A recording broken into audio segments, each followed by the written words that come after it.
everybody? Welcome back to round 49 of Inside the Clinch with their boys, Johnny and Eric. Happy New Year, everybody. Happy 2022. John, it's great to be back with you in the new year. How you doing, my brother? I'm doing good. Happy New Year to you. Happy New Year to our listeners. It's been a fun 2021, but we're finally in 2022.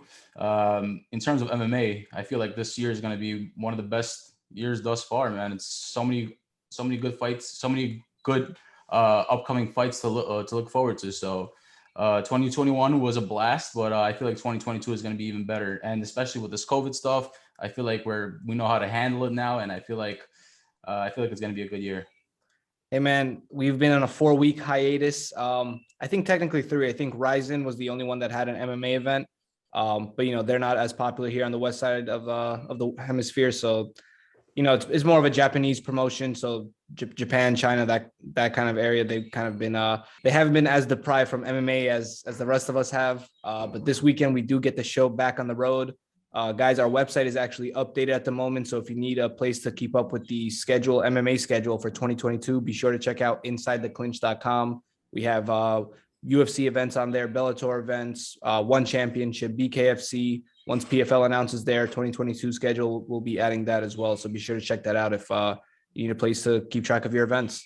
Yeah, and follow us on our social media. We're Inside the Clinch MMA on Instagram, ITC MMA podcast on Twitter, and Inside the Clinch MMA podcast on Facebook.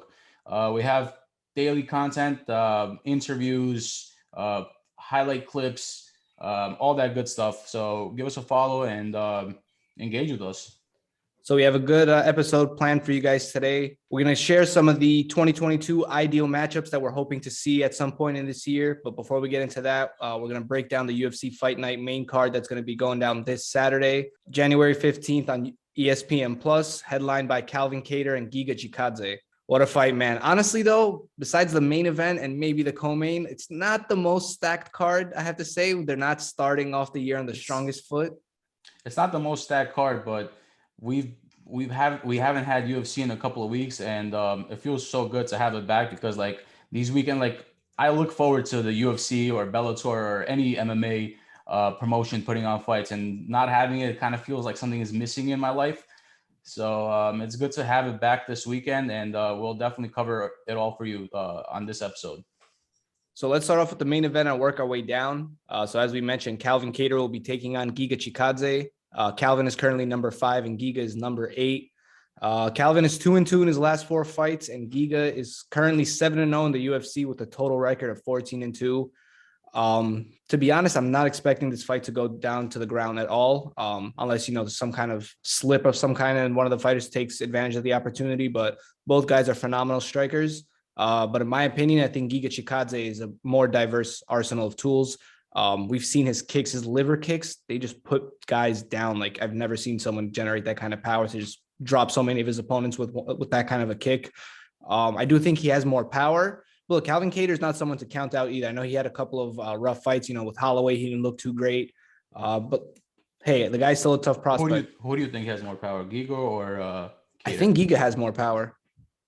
Do you agree? I think Giga has more power too, but I was watching some interviews and some fighters talking about the fight, and a lot of fighters say that they believe that Kattar has the power advantage, which I don't really see at all.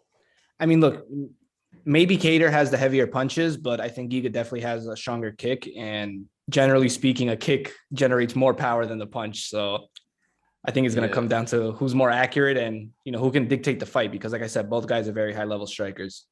Yeah, Giga's kicks are just one of a kind. I actually posted a post on our Instagram today, just showing 3 of his liver kicks. I honestly don't recall a fighter ending so many fights with that liver kick. It's insane to see. He did it with Cub Swanson. He did it with a bunch of people in Glory. So I feel like he has one of the best kicks in the game, and he's just on such a hot winning streak right now. So it's gonna be hard to take him out. Yeah, I also love how active Giga is. He had 4 fights in 2020, 2 fights in 2021.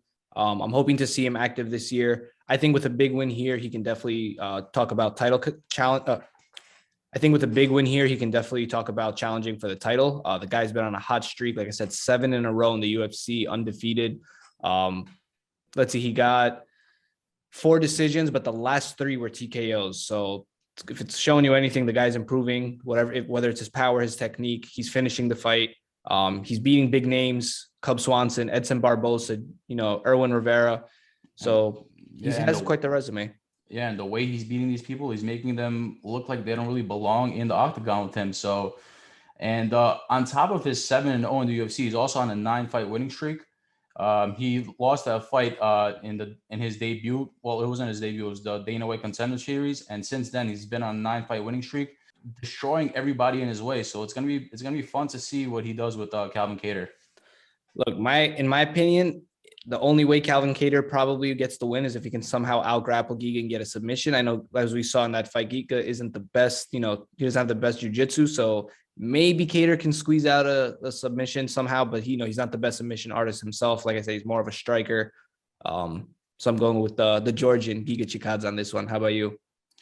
I'm definitely going to go with Giga Chikadze as well. I feel like that's the general consensus for this fight. And also, Calvin Kattar is coming off that brutal loss to Max Holloway, where Max Holloway, if you remember, set a record with most strikes ever landed in a fight, which was 445 strikes landed. And the previous record prior to that was, I believe, around like 290 or something like that. So he got beaten really badly. So like, you got to think of like, how is that going to affect him as a fighter and as like a person in general? Because he got really hurt in that fight. Yeah, I agree. It's going to be interesting to see how he comes back. And honestly, I kind of feel bad for Calvin Kattar because I like the guy. I think he's a great fighter. He seems like a very interesting person. Like, someone he's just an appealing person overall. And I hate to see him take another loss. You know what I mean? It's going to kind of set him down in the rankings pretty low, I think. But look, this isn't an easy sport. I mean, I think that if he loses, which I think he's probably going to lose. I don't think he's going to go too far in the rank, too far back in the rank. He's currently number 5, which you mentioned earlier. Yep. So if Giga beats him, I would assume he'll be at like number 7, maybe at number 8. But I don't think he's going to go too far back. But I mean, losing to Giga, I know like the fight didn't happen yet, and we're already putting all our stake into Giga Chikadze, but it's kind of hard to bet against him. Giga Chikadze is looking amazing, and not to say that Calvin Kattar isn't, but like the last fight, it was a brutal one. And if you erase that fight, Max Holloway, Kattar's been looking really good. He beat Ricardo Lamas, he beat Jeremy Stevens, Dan Ige, top prospects in the division. So prior to that fight, he was looking really good, and I was actually really surprised to see Max Holloway do what he did with him in that fashion, because I was really high in Calvin Kattar. I still am, but there are definitely holes in the game. And when it comes to striking, I feel like Giga Chikadze is one of the best in the division, even maybe better than Max Holloway. So the kicks are definitely better than Max Holloway. So it's gonna be a fun matchup. I think the fight with Holloway spoke more to Holloway than it did to Calvin Kattar. So, if people are new fans to either the Calvin Kattar or MMA in general, I feel like if they only watched that last fight, they probably don't think Calvin Kattar is really good. But I just think it was just Max Holloway, man. He's just so much farther ahead of his competition. But yeah, man, I think Giga by KO. I think I'm going to put a prop bet in this weekend for that. Giga by KO. I mean, I was thinking that too, but then I looked at Calvin Kattar's record. He's never been knocked out before. And Max Holloway did some damage to him, and he was still in there, like kind of, not really, but he was still standing. And I don't know. Giga Chikadze is really good. I could see the KO, but just looking at the statistics, it's kind of unlikely. I'm probably going to have to go with Chikadze by decision, I want to say. It'll be interesting. We'll see. He has a tank to go to the distance, but I don't think we've seen him in a 5-round fight before. So let's see how his cardio holds up. Yeah, this is going to be a great fight at featherweight. It's going to be the person that wins this fight. They're going to be in the title contention after this win. So just to wrap up this fight, the current betting odds is -205 for Giga Chikadze, +180 for Calvin Kattar. So if you want to make some money and you have faith in Kattar, go for it. But I would probably advise not to. So the co-main event for this weekend was supposed to be Muslim Salikhov versus Michael Pereira. Unfortunately, Muslim Salikhov had to pull out of the fight. So I don't think it's very clear yet whether they found Michael Pereira a replacement or if they're going to scratch the fight from the card. But as it stands right now, this bout is not happening. So following that. Yeah, it's a bummer because I was really looking forward to this fight. But they didn't really mention why Salikhov pulled out, but from what I read, they're trying to find Pereira a replacement. So I'm not sure if they have if they've done so yet, but it's currently recording on a Sunday, and I don't think they found him anything yet. So I feel like the co-main event is going to be Chookagian and Maia. So yeah, let's break that one down. So Katlyn Chookagian, Jennifer Maia. Chookagian is currently ranked number 2. Jennifer Maia is number 4. Maia is a black belt in Muay Thai and BJJ, and she's been training at Shooter Box since 2003. She doesn't have the most consistent record, but she's 4-2 in the last 6. Katlyn Chookagian, she's 5-2 in her last 7. She's a BJJ brown belt.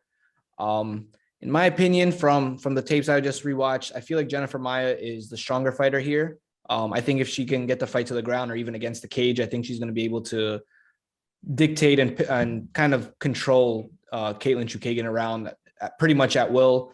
Katlyn Chookagian, she has heart. She's pretty well-rounded, I would say. But this is going to be a tough fight for her, in my opinion. This fight is most likely going to go to decision, I'm going to predict. Yeah, that's probably a given. But these fighters, Chookagian and Maia, they fought in the past. And Chookagian actually has a unanimous decision win over her. It was a close fight. I have the numbers right in front of me. Chookagian led in the significant strikes in their last fight, in the total strikes. But Jennifer Maia did have some success with the grappling. She did take Chookagian down and had a control time of almost 2.5 minutes. So if she's able to utilize that type of game plan, like rely on her wrestling, I feel like she could have more success in this fight than she did in the last. But the last fight was very close, so it's kind of hard to pick. But if you put a gun to my head, I'm probably going to have to disagree with you and go with Chookagian. So Maia actually missed weight last fight. So hopefully that does not happen again this time. It's not very fair to your opponent, when you miss weight, especially when you guys are having a rematch and you missed the first time around. Look, this one, it could go either way. I could see Katlyn Chookagian taking it again, but I don't know. I've kind of just been watching some fights. I feel like maybe I'm wrong, but Maia may have made some adjustments. Just watching the grappling both on the cage and on the ground, I feel like she just seemed like she had more power. So if she can find a way to, I feel like, keep it at close range, I think she'll have better chances that way. So there's this stat that I found. So these 2 girls are obviously veterans in the division. They pretty much fought everybody in the division, and they share 7 similar opponents with one another. And with those 7 opponents, Maia is 5-2, whereas Chookagian is 3-4. So if that says anything, if that makes you want to put your stock into Maia, go for it. But maybe I'm right. I don't know. I kind of have this picture of Chookagian fighting Valentina Shevchenko's sister, and Antonina Shevchenko, and she completely demolished her. I know that was several fights ago, but after that fight, I kind of my perception of Katlyn Chookagian kind of changed. I kind of have a little bit more respect for her after that fight, and she's been looking really good. She's on a 2-fight winning streak, I believe, as of right now. So it's gonna be a fun fight. And unfortunately, the co-main event was canceled, but we have a good replacement with Katlyn Chookagian and Jennifer Maia. Look, I completely agree. Katlyn Chookagian is great. I actually met her a couple of years ago. I think the reason she's not as well known, or I guess not more popular, is because she's not really a finisher. A lot of her fights go to decision. But look, so do most female fights. Not every female is a Valentina Shevchenko or an Amanda Nunes. So unfortunately, in the female division, a lot of those fights do go to the distance. And I feel like that's one of the main reasons why she's not more popular. Because she's a great personality. She has some great wins. She had a title shot. Unfortunately, did not go her way. But look, aside from holding, it's not exciting. That's the thing. That's the thing. But look, if she can get a big win here, she can make a statement and get a lot of attention on her. So she plays her cards right. Listen, Chookagian is a tough girl. Like, in her last 5 fights, she's lost to Jessica Andrade and Valentina Shevchenko. Those 2 girls are the top girls in the division. So she's tough. She's among the best in the divisions. She's obviously not at that level of the Jessica Andrades and the Valentina Shevchenkos of the world, but I feel like with everybody else, she's either at their level or slightly above them. So it's gonna be a fun fight. So final pick. So the money line right now is minus 175 for Chookagian, plus 150 for Maia. I already said that I'm going with Chookagian, and probably by I don't know. Either unanimous or split decision. I'm gonna go with unanimous decision. All right, I'm gonna go with Maia. I'm gonna go split decision. Maia split decision. Maia needs to wrestle. She needs to wrestle. Yes. That's her key to victory. So if she's able to change her game plan in this fight, I feel like it could be a completely different fight. Absolutely agree. Yep. Absolutely agree. All right. So next up on the card, we have Brandon Royval, ranked number 5 at flyweight, taking on Rogerio Bontorin, ranked number 7 at the moment. To be honest, I was a pretty big fan of Royval previously, but he's kind of let me down in his last couple of fights. Royval's 2-2 in the UFC, coming in with back-to-back losses. Rogerio's coming from the Contender Series, that he's currently 3-2 in the UFC. Rogerio has 11 wins by submission, and Royval has 8 wins by submission. So I'm expecting to see a heavy BJJ and grappling matchup against these two. In my opinion, Royval, he doesn't really have much of a stand-up because I feel like he's weaker compared to the rest of the division. I feel like if you watch a lot of his fights, he kind of gets dismantled on his feet. If he can get it to the ground, he can sneak in some pretty nice submissions, but standing up, he just doesn't do that great. And Rogerio's, although he's also a submission artist, I think he has more crisp and polished striking. I think he hits harder. And I think he's stronger in the grappling department. Royval may be a little bit more diverse with the submission arsenal, but I feel like the grappling of Rogerio's, I feel like he has more strength and more power. So he might be able to dictate the grappling. It'll be interesting to see. I don't know. I was just looking at the fight with Rogerio and Ray Borg, and I don't know if you remember that fight, but Ray Borg was able to take down Rogerio 10 times. So he went 10 of 19 in terms of takedowns. So, and Royval has 100% takedown accuracy. So if he is able to learn anything from the fight with Ray Borg, I would advise him to utilize a similar game plan, because when he takes his opponents down, he's successful. So I'm gonna have. I guess we're gonna be disagreeing on this podcast, but I'm gonna have to go with Brandon Royval. I know that he's on a 2-fight skid, but you got to look at the people that he's losing to. He lost to Brandon Moreno, who's the current champion, and he lost to Pantoja, who's a freaking beast. So, and in the fight with Pantoja, he was having a lot of success. He was having some success with Moreno as well. So, I would agree with you. I don't think he's looking as good as he once looked, but I feel like it's enough to beat Rogerio. I don't know. Those two fight. I kind of he just, like I said, he disappointed me a couple of times, so it's hard for me to bet on him again. Rogerio, he's looking like a nice prospect. I'm kind of liking what I see with him, so I think I'm going to lean with him on this fight. But like I said, I'm expecting a jiu-jitsu heavy match, and I wouldn't be surprised if Royval can sneak something in and get a submission. I think Rogerio is phenomenal. He's a Brazilian jiu-jitsu specialist. 11 wins by sub, as you mentioned. But I feel like with the fight with Kai Kara-France, they both fought Kai Kara-France. Royval was able to beat him, and Rogerio lost to him. But I feel like after the first round of that fight, I kind of thought that Rogerio got a little bit gassed. And if he comes in with the same cardio with Brandon Royval, because Royval is so durable, he could go all day. So if he comes in with a similar conditioning, I feel like it's gonna be a tough fight for him, because Royval, he's experienced. He's an experienced veteran. He's, as I said, very durable. He could take a hit. So it's gonna be interesting to see how Rogerio takes on this fight. Do you think it finishes inside the distance? I think it finishes inside the distance. They got a lot of submissions between the two of them. 19 submissions between the two of them. So I think it does, personally.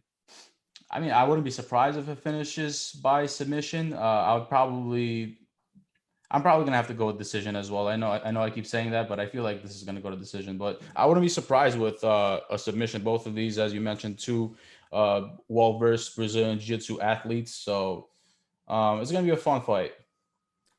So next up, we have Jake Collier versus Chase Sherman at heavyweight.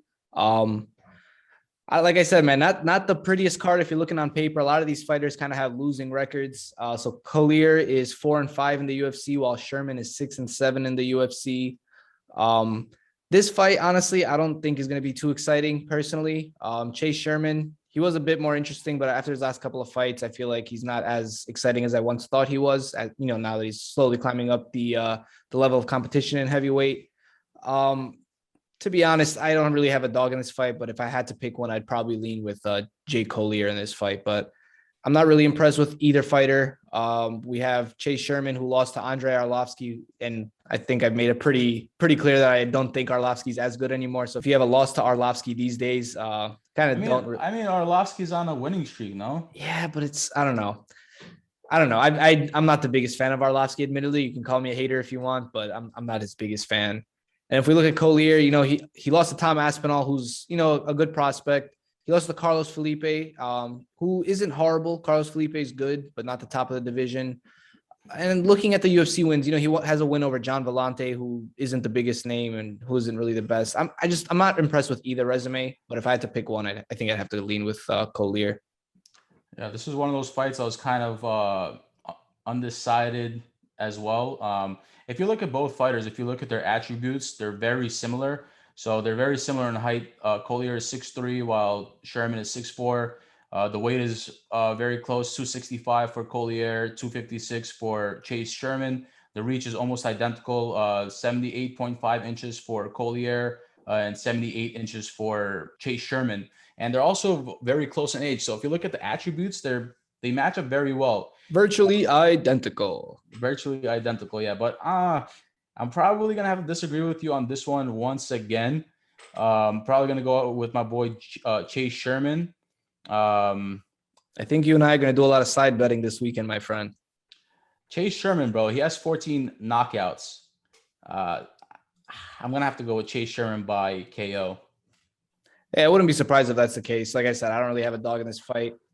If Sherman wins, I am going to have to assume it's by knockout because out of 15 wins, 14 are knockouts. Only one went to decision. So I think it's his key to victory. Got to look for that clean shot and hope it lands. Yeah, Chase Sherman also, I don't know if you know this, but he fought your boy, Joey Beltran. That's how Joey Beltran actually defeated him to become the BKFC champion. So if you have to go with your boy Joey Beltran, I kind of understand why you're going against Chase Sherman now. But so for those that don't know, Joey Beltran, he's the husband of a former guest of ours, Britton Hart. Both of them are BKFC boxers. Britton is coming up the division. She's looking hot. She's one of their hottest fighters right now on the roster. And her husband, Joey Beltran, recently lost the heavyweight belt, but he was a heavyweight champ there for a little while. So hopefully we can get either one of them or both of them on soon.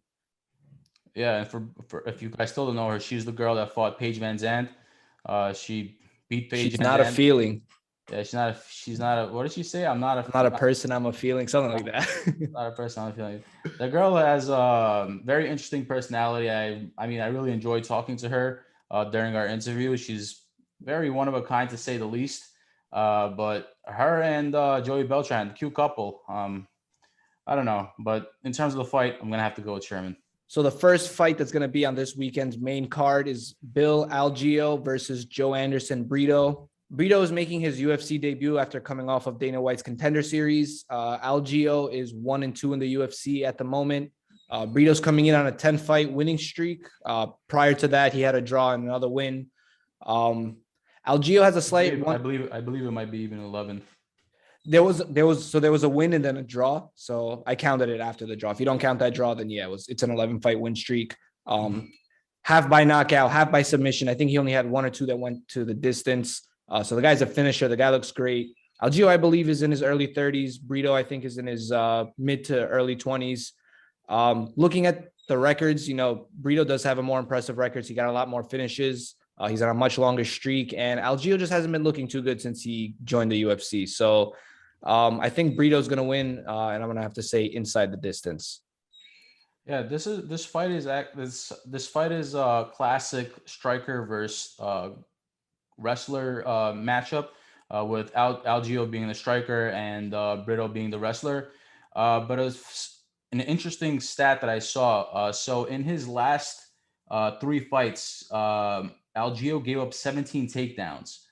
So that's a problem right there. And especially going against a wrestler, that could pose a really big issue because that's what I'm assuming that's what Brito's game plan is going to be. Is to try to take him down, try to maybe submit him or ground and pound him on the floor. So if he doesn't have the takedown defense, then I don't really see him winning the fight unless he lands a nice strike.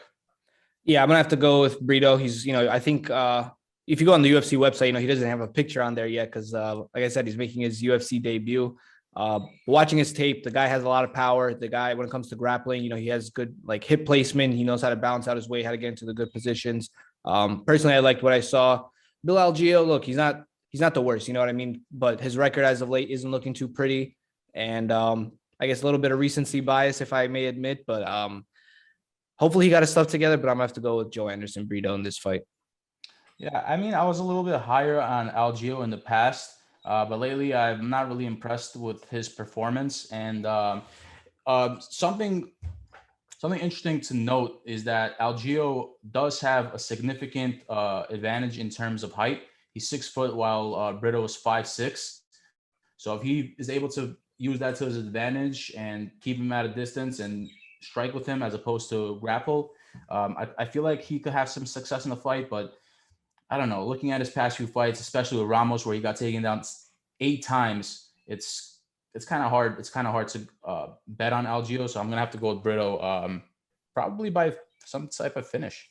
Yeah. So this is one of the fights that I'm actually gonna put some money on. So the current money line is plus 110 for Bill Algeo, minus 130 for Brito. So Brito is actually the favorite in this fight.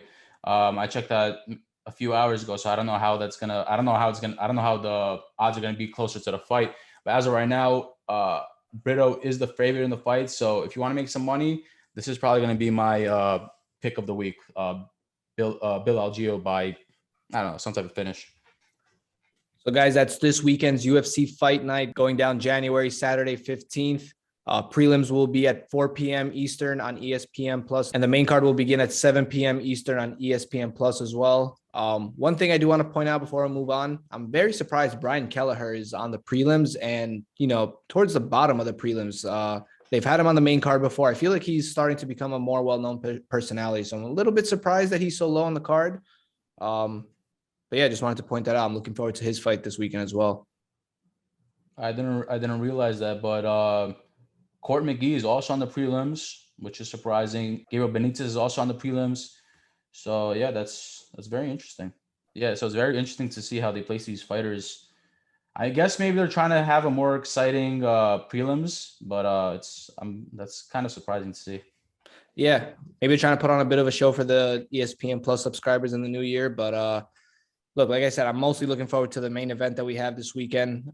Not the most stacked card, but I think it's going to be a little sprinkle for the crazy year that we have to come. So I think that's what most people are eager to see. Giga Chikadze put on another spectacular performance. This guy's getting performance of the night in his last in most of his fights. So Giga Chikadze is a good prospect. So it's gonna be a fun time. So Jon, let's talk through some 2022 ideal matchups, some matchups we want to see. Maybe make some matchmaking predictions right now. I guess let's try to name. We'll go back and forth. Name a few, maybe 5 fights we want to see this year. In any weight class, is there anything that sticks out to you immediately that you think is a must see in 2022? All right, so I have my list here. So we were actually planning to have a separate podcast on this specifically, where we would talk about the fights that we wanted to see in 2022. Unfortunately, that didn't happen. So I do have my list over here. Let me see. What fight do I want to see the most in 2022? I'm gonna have to go with Hamza Chimayev versus Colby Covington. That is actually the top of my list. Either Colby Covington or Gilbert Burns. I would rather see Colby Covington just because, big drama show. But either fight will be sick. I think Burns is a little bit too small for Hamza. I have to see them face off, but I feel like Burns is a little bit too small. I think stylistically for the fight, Colby and Hamza would be a very interesting matchup. And the trash talk and the build up to the fight, I think would be even more exciting. Because Colby just talks shit. He doesn't give a fuck who you are. He just there to talk shit. And Hamza, he welcomes it. He's gonna come right back at you. and come fight night, he's gonna smash. But Colby's definitely gonna be by far the biggest tough Hamza has, and I think that's the top of my list as well. I'm excited. But who do you think wins that one? I'm probably gonna have to go with Chimayev. I think Chimayev is the best in the division. I know that's an unpopular opinion. I was actually talking to my dad about this, and my dad thinks Colby Covington is gonna win. I don't really see that happening, especially with his last performance with Usman, where he had a slow start. I feel like if he has that type of start with Hamza Chimaev is gonna eat this guy. So gonna go with Chimaev by, I don't know, Chimaev's finishing everything within the first round. So Chimaev first round knockout. Even against Colby, you think? Wow. Yeah. I mean, he could do it. He could. I know that Colby is like NCAA champion or whatever he is, but Hamza Chimaev, like, people don't give him credit. He's a Sambo champion, and it's a different ball game when it comes to grappling in Dagestan in the mountains. It's not NCAA wrestling, and I'm not trying to put them down, but it's a different style. It's these guys, these Dagestani guys. That's all they know when they're growing up. All they do is go to the gym, work out, eat, sleep, work out, train. That's all they know. So eat, sleep, train. That's it. A lot of people don't give Chimaev the credit in terms of grappling, and people say like Colby has a great resume in wrestling, but you got to look at Chimaev's background as well. He's a very well versed grappler, and I feel like Colby Covington is going to have a lot of problems with that matchup. All right, so let's see another matchup. So I have two matchups I want to see in lightweight.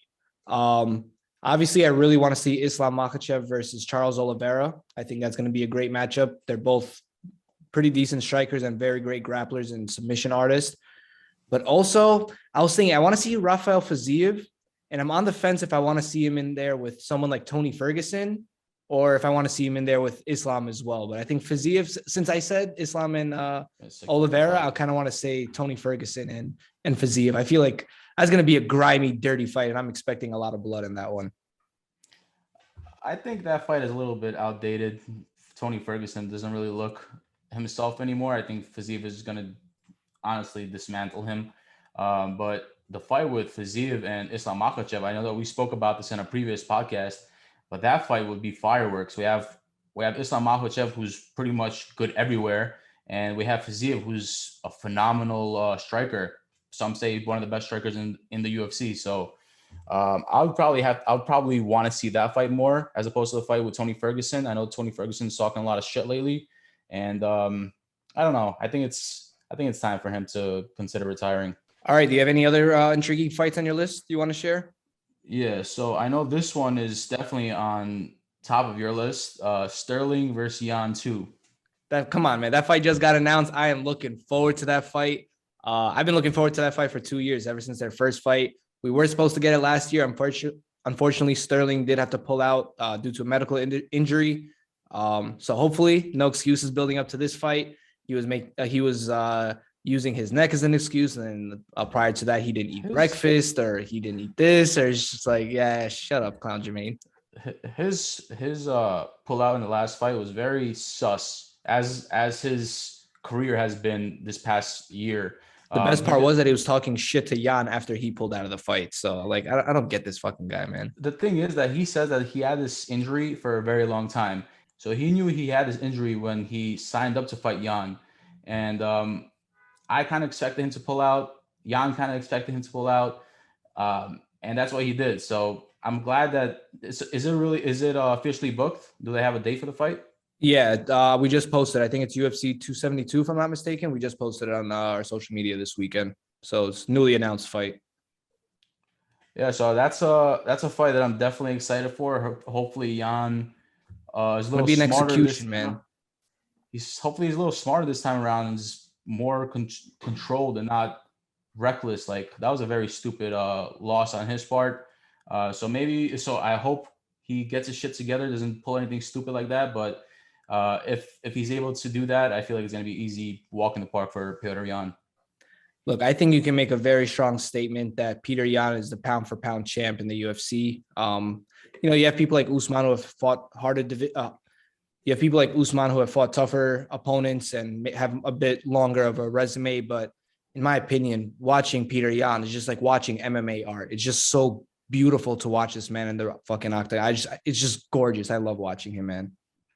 Yeah, if you want to show somebody, if you want to get someone onto MMA, the sport, I would definitely show him a fight of Piotr Jan's or Fiziev. Like those fighters are just the epitome of what MMA represents. So Imagine those I two are in the same division. That would be a sick fight. that'll be a phenomenal fight. All those fighters from like the Russia region are they're so good. It's so crazy. So crazy. Well, speaking of which, so I was actually going to throw in one of the women's fights I want to see. Valentina Shevchenko, the Bullet. Um, Maybe not in the early half of the year, maybe more so in the latter half, but I really hope that they make Shevchenko and Nunez 3 happen. I know Nunez is coming off a loss. I kind of want to see Nunez avenge her loss to Pena first and then fight Shevchenko. But I mean, look, I guess prior to this loss to Pena, these two women were just so far ahead of their division. Like there was no one else worth, matching them up with. So if Nunez can reclaim her belt, which I hope that she can, I would love to see Shevchenko versus Nunez 3 by the latter half of this year, personally. I think that's the next fight that's going to happen for Nunez. I think that she wants to avenge that loss. One of the biggest upsets, I think actually the biggest upset in UFC history. So I'm sure that Nunez is going to want to avenge that loss. So I'm expecting her to fight Pena next. But I would love to see her fight Shevchenko in the future for sure. But while we're on the topic of women's MMA, fight that I want to see the most in women's MMA is Kayla Harrison transitioning to either the UFC or to Bellator. I know that Kayla Harrison, she just had an interview with your boy MMA Breeze, and she was telling him something about like she's in negotiations with both Bellator and the UFC at the same time. I don't know how true that is. I don't think that Dana White would ever allow a fighter to fight in Bellator while they're fighting in the UFC. I'm not sure what she was referring to, but I'll definitely love to see her move to one of those promotions, preferably the UFC. But I'd love to see her fight either Nunes or Cyborg. Both great fights and both great tests for her. Yeah, it's very interesting to see. If it's going to be a thing about the money, I feel like she may lean towards Bellator. Bellator has been known to pay the fighters a little bit better. At least that's what we're hearing as of late from fighters that moved from UFC to Bellator. But without a doubt, UFC is going to get you much more recognition. It's going to get your name out there. You're going to be a much bigger star if you sign with the UFC. So for legacy, the UFC has to be it. But yeah, it's going to be interesting. Kayla Harrison. I'm surprised we haven't heard anything yet. I think the PFL season is starting in a couple of weeks. And I mean, I know you mentioned that she's not in talks with them, but I was assuming she'd give us a definite answer before the start of the next PFL season. I feel like it's coming soon. I think she's working on something, but I feel like we're gonna get an answer soon as to what she's gonna do in terms of her MMA career. I kind of think that she's gonna come to UFC. That's the current feeling that I have. I hope so. But yeah, you mentioned how Bellator pays more, and I've mentioned this on a previous podcast. If you make it in the UFC, I don't think that you can make more money in Bellator if you're a recognized superstar in the UFC. I feel like you're gonna make way more money than you would in Bellator because Bellator doesn't have the audience. They don't have even probably like 20% of the audience that the UFC has.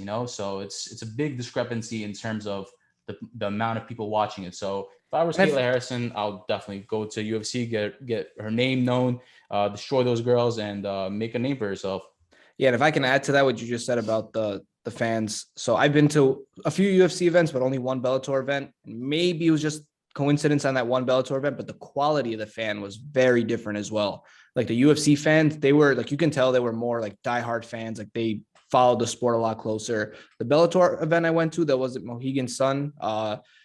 Maybe it was the area I was sitting in, but like the fan base just seemed a lot more casual. Like they were full of more casuals, in my opinion. Like they didn't really like know what's going on. There was like someone was going for an armbar at one point, and the guy behind me is yelling at like, "Oh, how the hell can he do that?" I'm just like, dude, you're at a fucking MMA event. What do you mean? How can he do an armbar? Like, I don't know. Again, maybe it was just coincidence, but the quality of the fan, I gotta say, a little bit different between Bellator and UFC.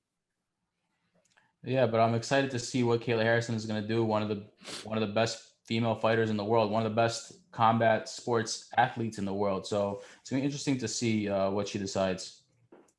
But this next fight that I have. I know that you're probably not gonna like it too much, but I want to see your boy Leon Edwards fight not Kamaru Usman, but fight Jorge Masvidal.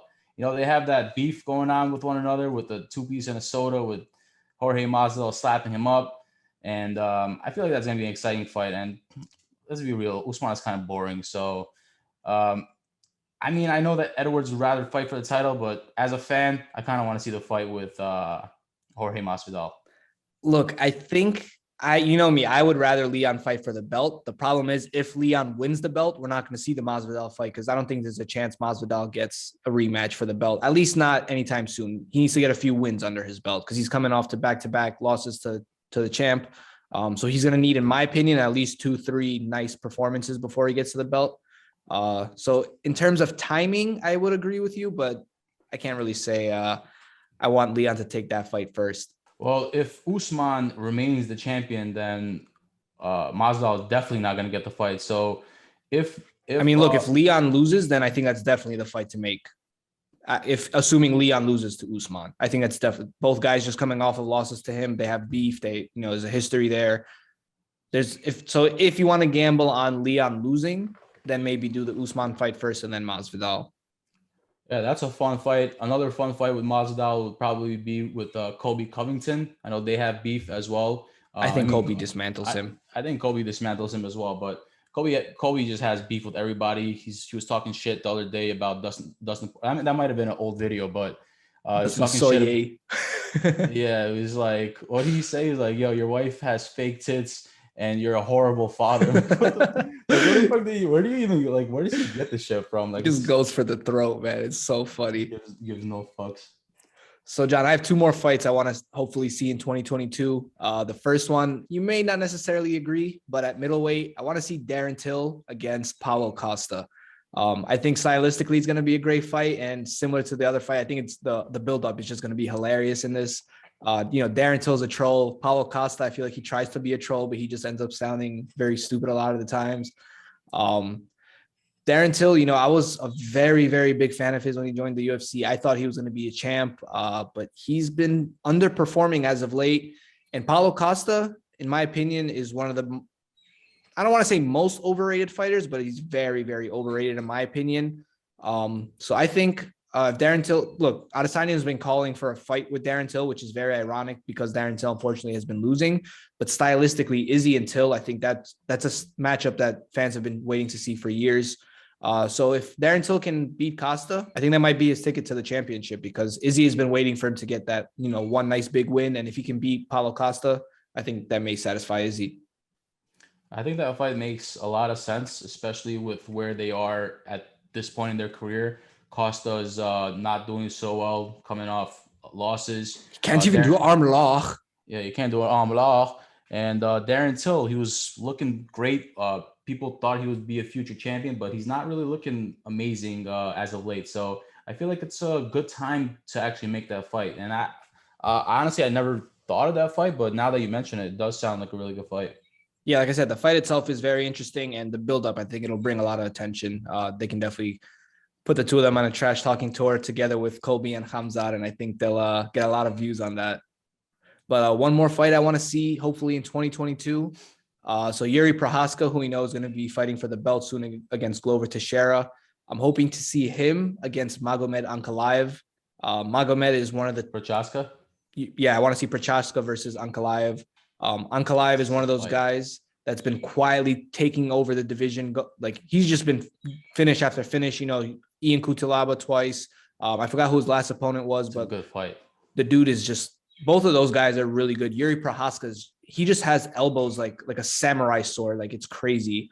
I definitely want to see that fight in 2022. And it looks like it's very possible because if we look at the light heavyweight rankings right now, Jan Blachowicz is number 1. He just lost to the champ, and he's about to fight Rakic, who's number 3.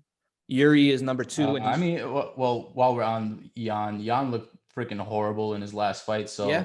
I'm kind of off the Jan bandwagon. I love him. I love his personality. I like him as a person, but I feel like he's just not top level anymore.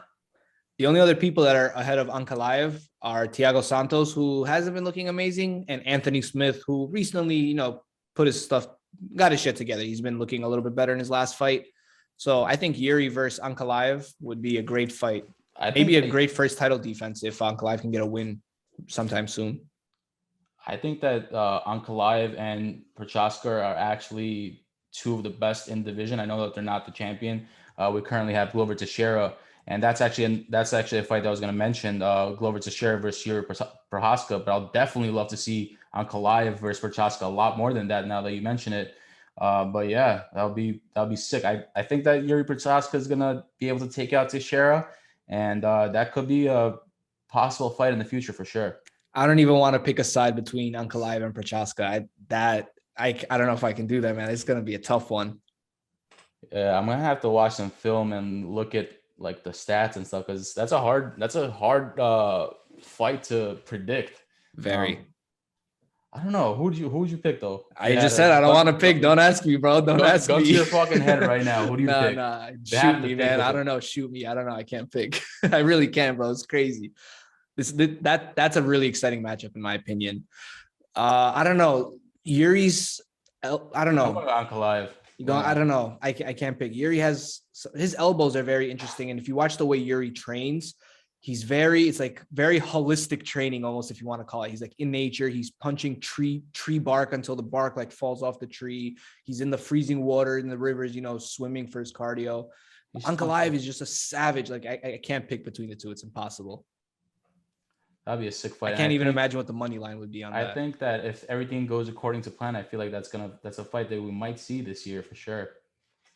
Hopefully we'll be able to go back and clip this and post that on our page. Hopefully we predicted it early. But yeah, that's all I have for 2022. Do you have anything else you want to mention? I have 3 fights here, so I'm not gonna. So I was gonna say Oliveira and Gaethje. We don't have to go into that fight because I feel like that's the next fight to make.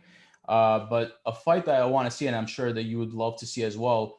I know a lot of people are saying they want to see Jon Jones fight the winner of Francis Ngannou and Cyril Gane. I'd love to see that fight. Don't get me wrong, but I kind of want to see Jon Jones fight not for the title once at heavyweight before he gets a title shot. So I'd love to see Jon Jones versus Stipe Miocic. Actually, I almost feel embarrassed that I forgot. Yeah, Jon Jones is supposed to fight in 2022. That's what we've been hearing all of last year. If he doesn't get arrested again. If he doesn't get arrested again, or God knows what the hell he's going to get himself into. But a lot of people are going to be looking forward to his return. Like we've mentioned a few times on this podcast, Jon Jones has had a few questionable performances lately. So him moving up to heavyweight there's going to be a lot of questions. If he takes that same amount of damage that he did in his last few fights, can his chin hold up?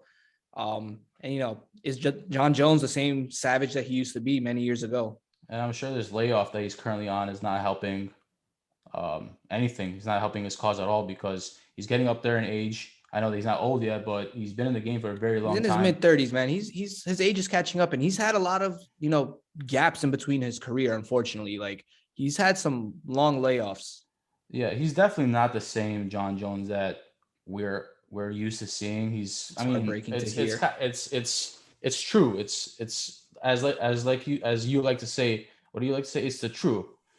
So I don't think Jon Jones is the same fighter, but give him a chance. And that's why I kind of want to see him fight somebody in the top of the division, but not the champion first. Get his feet wet with Stipe Miocic, who's not really looking as he once did. But yeah, Jon Jones versus any of those guys in the top echelon of the division would be awesome.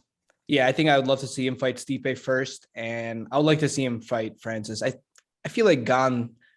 I want to see how this fight with Francis goes. I don't think Gane necessarily has the knockout power the same way Francis does. And I think you're going to have to knock out Jon Jones in order to stop him because that guy is just a beast and a machine. So you're going to have to put his lights out. Otherwise, he's going to keep coming at you and picking you apart. So I think in that situation, I think Francis has a advantage to put his lights out. So while we're on this topic, who do you have with the fight with Ngannou and Cyril Gane? I don't know. I've been feeling very weird about this fight just because I feel like there's some kind of just the awkwardness between Gane and Francis because they used to be teammates and now they aren't. And Gane has, the old coach who's obviously trained both of them. So, who knows what kind of tips he could have given Gane. I want to say Francis, but I don't know. Gane has been interesting. He's moves very interesting for a heavyweight, especially a heavyweight of his size. Like the guy's fucking huge, but he's so light on his feet. Like he moves like a middleweight. And it's crazy because he hasn't really been training that long. So it's crazy how you develop those skills with such a short period of time. He's the best he's the most crisp striker, I would say, in the heavyweight division right now in terms of like technique wise. He looks very good.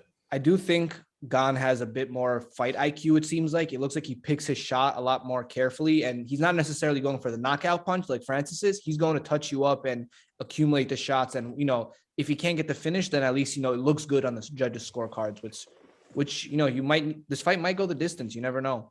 Yeah, I think without a question, Cyril Gane is the more technically sound fighter. As you just look at the fight with Ngannou and Jairzinho Rozenstruik, how he just comes in, just starts like letting go, like with no technique at all. He knocks out Jairzinho Rozenstruik, but that's just because he has an insane amount of power. But in terms of technique, that was a very dangerous approach, in my opinion. So I feel like, I don't know, I can't pick a winner for this fight. It's a hard one, but I feel like if Cyril Gane is able to utilize his technique, he's able to stay out of the way, kind of like he did with Derek Lewis, and beat him technically, I think he could have a good night with Francis Ngannou.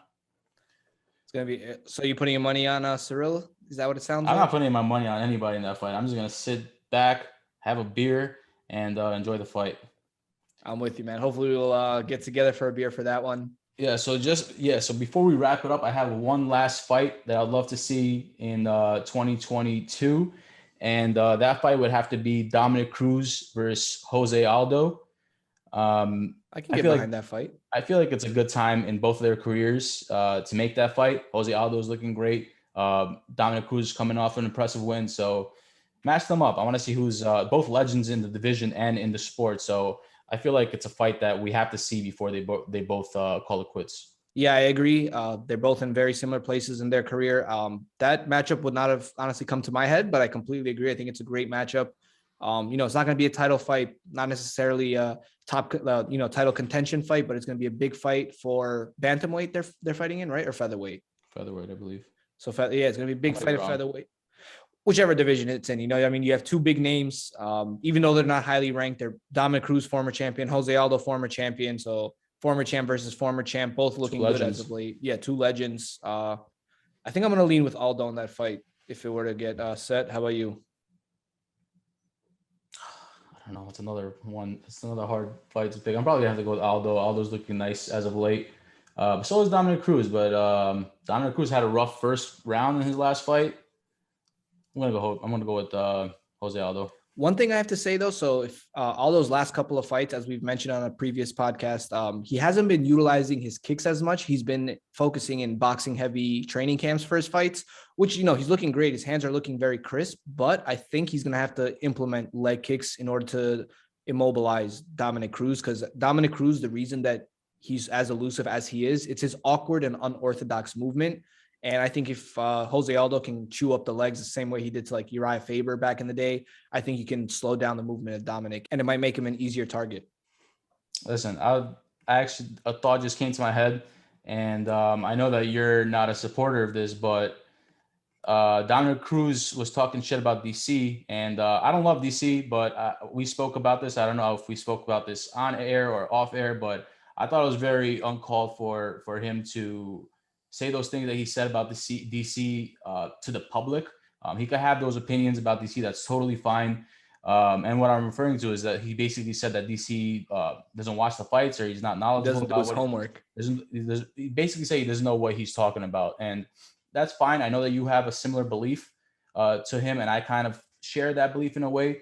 But I feel like they're friends, they're business partners, they're colleagues, whatever you want to call it. And I feel like it was very, very snake-like and uncalled for to do something like that to your friend. It's fucked up. And you could think about you could think of DC at whatever you want, but I feel like that was just the wrong thing to do. And because of that, my boy, the king of Rio de Janeiro, I hope he dismantles this guy and teaches him a lesson about being loyal to your friends. Look, I agree that it was messed up to say in public, but it was a question that was asked by media. It wasn't something that he just came out there and, to the public and put out there on his own. If that was the case, I would. You went fucking at him. He said that when DC talks, he mutes him. He also mentioned that. I mean, look, how many episodes have we had where I said I wish I could mute the commentators? I've said that countless times. I understand that. I understand all that. But what I'm saying, you could have your opinion. You could think whatever hell you want. That's fine. DC is not perfect. He has a lot of flaws. But what I'm saying is that they're friends. They're friends. They're close friends for how they describe it. And doing that to publicly in front of millions of people, that's kind of fucked up in my opinion. I agree. Not the nicest thing to do, but I also don't think it was as big a deal necessarily as you did. But I can understand why. I thought it was very messed up. I thought it was messed up and uncalled for. Maybe he will be humbled by Jose Aldo in that case. I agree that is the fight to make this year.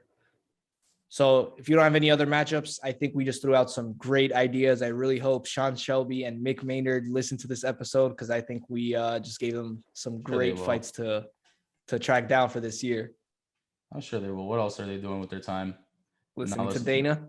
Not listening to Inside the Clinch. They must be foolish. All right, man. Anything else you want to add to this episode before we wrap it up?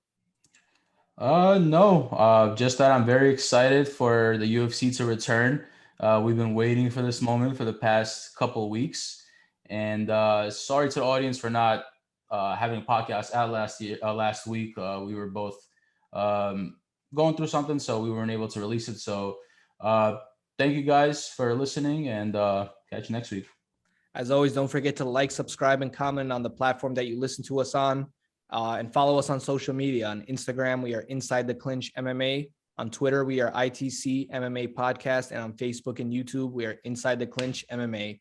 For any email inquiries, please email info@insidetheclinch.com. Thank you guys. Catch you next week. Whoa.